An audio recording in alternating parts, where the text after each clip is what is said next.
Well, I was in the richest white parish in Arlington, Good Shepherd, and the diocese was split.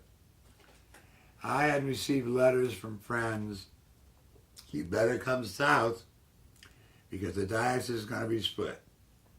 Well, I heard that rumor for 10 years. The diocese is going to be split. And I didn't believe it. Anyway, I was on retreat in June at the Mother House of the Sisters of Mercy in Maryland, in Potomac, Maryland, which has now become a really uppity suburban place. And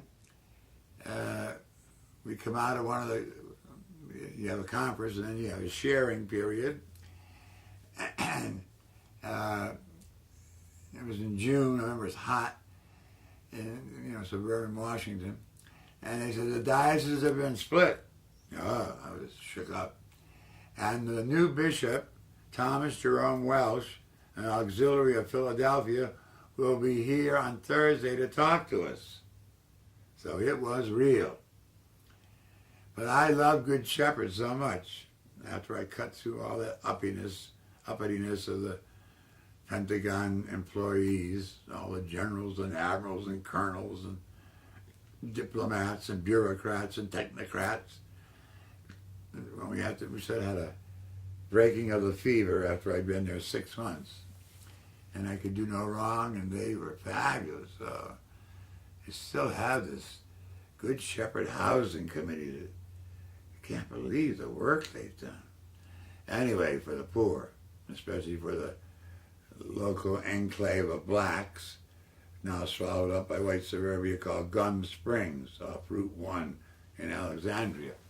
So I was in love with that parish, and the people were getting really cooperative. It was just fun. We had 1,054 people go down the Potomac River on Easter Sunday on a boat.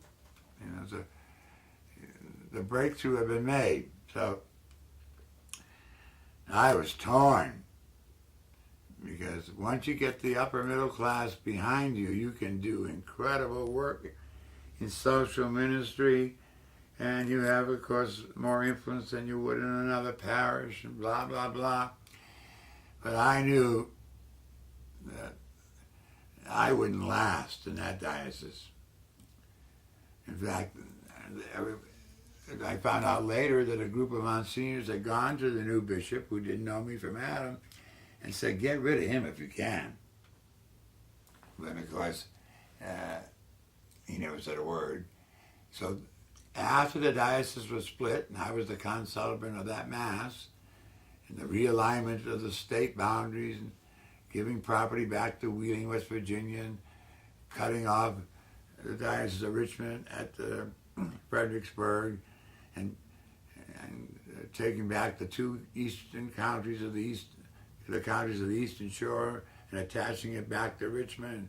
It was a big historic day, the erection of a new diocese, and the realigning of 3 dioceses, Richmond, Delaware, Wilmington, and Wheeling, West Virginia. I said, I just got to get out of here. This was intuition. So, and Sully had written me a letter. Bishop Sullivan of Richmond, Bill Pitthead, the chancellor, his spokesperson, said, the Iron Curtain is coming down. In other words, once the diocese is split, you usually got to stay where you are unless the bishop lets you go. Incarnation. Well, I knew, because of that meeting of Monsignors and my reputation, that it wouldn't be much trouble for me to get out. And that's one of the few times in life where I was really on the mark. I went to see him a couple of weeks after the diocese was split, in August, sometime August 1974, on the new Chancery building in the Glebe Road in Arlington. And I walked in, we shook hands, he sat down, I sat down. I said, Bishop, now I'd like to go back to Richmond. He said, you may, thank you. And he stood up. That interview did not take 1 minute, so it was a dead giveaway. They were so happy to